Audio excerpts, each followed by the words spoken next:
une mère célibataire de 2 enfants promet à sa meilleure amie mourante qu'elle élèvera ses 4 enfants. Mais après 10 ans, l'ex-mari se présente pour revendiquer son droit. Laura Marlowe a regardé son amie d'enfance et ses yeux se sont remplis de larmes. Elle avait connu Stephanie Horton toute sa vie, et elle n'avait jamais imaginé cela. Son amie est en train de mourir à l'âge de 32 ans. Stephanie a tendu une main pitoyablement mince et a saisi le bras de Laura. « S'il te plaît », a-t-elle chuchoté. « S'il te plaît, Laura, occupe-toi de mes enfants. » Laura a hoché la tête, et des larmes ont coulé sur ses joues. « Je te le promets, Steffi », a-t-elle dit. « Mais tu vas aller mieux. » Stephanie a souri d'un air maussade. « Non », a-t-elle chuchoté. « Je me suis battue contre ce cancer pendant 5 ans, Laura. Si est fini maintenant. Je veux juste savoir que les enfants vont s'en sortir. Je te promets que je les élèverai comme s'ils étaient les miens », a dit Laura calmement, en tenant la main frêle de son amie. « Je suis désolée », a chuchoté Stephanie. « Si est un fardeau sur lequel tu ne comptais pas, mais je n'ai personne d'autre. » « Ce n'est pas un fardeau », lui a assuré Laura. « Je les aime, tu le sais. » Stephanie a souri. « Je sais », dit-elle faiblement. Elle a tendu la main. « Laura ?» Si est le dernier mot que Stephanie a prononcé. Ses yeux se sont fermés, et sa tête est retombée sur son oreiller. Laura a pleuré en silence, puis elle a essuyé ses larmes et s'est préparée à annoncer la nouvelle aux 4 enfants de Stephanie.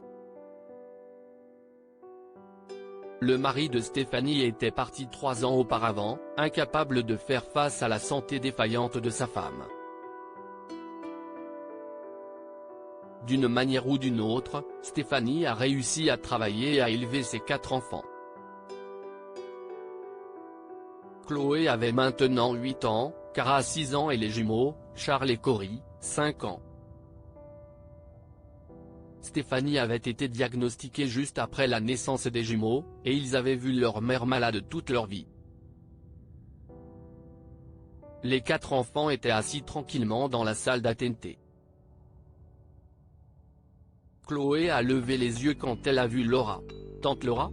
a-t-elle dit. « On peut voir maman maintenant ?» Laura s'est approchée et s'est assise. Elle a mis son bras autour de Chloé. « Écoutez, les filles, » dit-elle doucement. « J'ai des nouvelles pour vous. Vous savez que maman a été très malade. Elle a tout le temps mal, » a dit Cory. « Oui, » dit Laura, en luttant contre les larmes. « La bonne nouvelle, Cory, si est qu'elle n'a plus mal. Elle est allée au paradis. » Tu veux dire qu'elle est morte, dit Chloé. Tu n'as pas besoin de nous raconter des histoires. Maman nous a dit à quoi nous attendre. Elle est morte, et nous sommes tout seuls. Non, Chloé, dit Laura. Tu n'es pas seule. Je suis ici, et je vais prendre soin de vous 4, ok? Il n'y a pas de quoi s'inquiéter. Tu as déjà 2 enfants à toi, a fait remarquer Chloé. Elle avait les yeux secs et était figée par la douleur. Comment allez-vous être une mère pour 6 enfants? Si est une bonne question, c'est dit Laura, mais elle a répondu, avec amour. J'aime ta maman, et je t'aime, et j'aime ma héroïne aussi. Nous allons être une famille. Ce n'était pas facile, mais tout s'est arrangé. Les enfants de Laura se sont retrouvés à partager leur chambre. Heureusement, Mae a 7 ans et s'entend bien avec Chloé et Cara. Héroïne, 3 ans, adore les jumeaux. Il y avait des moments où l'argent était serré parce que Laura avait placé l'argent de l'assurance de Stéphanie dans un fonds en fiducie pour l'éducation des enfants, mais elle ne l'a jamais regretté. Au cours des 10 années suivantes, Laura a élevé ses 6 enfants avec amour, en riant et en pleurant de temps en temps. Chloé, l'aînée, est la plus consciente de ce que Laura a sacrifié pour les élever, et elle adore sa mère adoptive.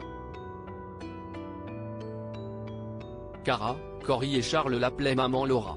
Pour Maërone, elle était simplement maman. Chloé passe son bac et entre à l'université, mais Laura a toujours une maison pleine d'adolescents.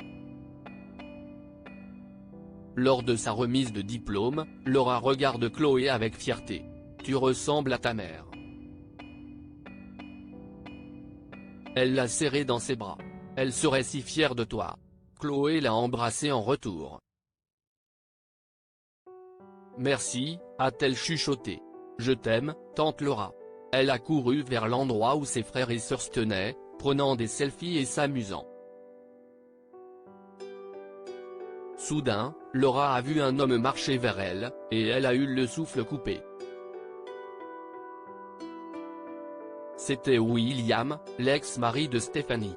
Il est passé devant elle sans la reconnaître et s'est dirigé vers Chloé. « Chloé », a-t-il crié. « Si est-ce papa ?» Chloé s'est retournée et l'a regardé, stupéfaite.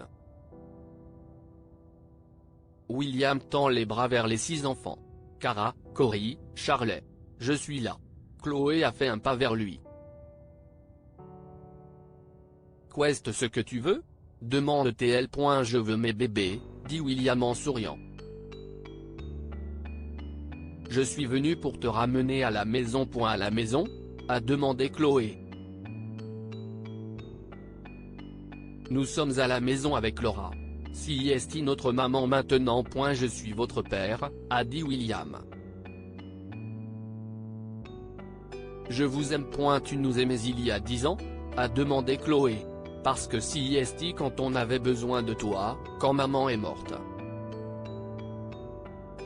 « Est-ce que tu nous aimais il y a 13 ans ? Parce que si est quand tu as abandonné ta femme malade et nous. » « Écoute, » dit William avec un sourire forcé. « Laissons-le passé au passé, Chloé. Je suis ici maintenant, et j'ai besoin de mes bébés. » « Désolé, » dit Chloé calmement. « Nous n'avons pas besoin de toi. Cory ?» William a demandé d'une voix flatteuse. « Cara, Charles ? Allez, les enfants, si est papa, et je suis malade. » Cory et Charles ont regardé William avec mépris, et Cara a dit, « Chloé a raison. Tu n'es rien pour nous. Laura est notre maman, et Maërone sont notre frère et notre sœur. Va-t'en, et ne reviens pas. Que pouvons-nous apprendre de cette histoire ? Les familles sont forgées par l'amour et le dévouement. » Même si elle avait 2 enfants, Laura a élevé les 4 enfants de Stéphanie avec le même amour. Ce que vous donnez est ce que vous recevez. William a abandonné sa famille alors qu'elle avait le plus besoin de lui, et attendait d'elle qu'elle le soutienne quand il en aurait besoin. Partagez cette histoire avec vos amis. Elle pourrait égayer leur journée et les inspirer. Si vous avez aimé cette histoire, découvrez celle d'une vieille femme qui pensait fêter Pâques seule après que son fils a découvert qu'elle faisait la vaisselle dans un café.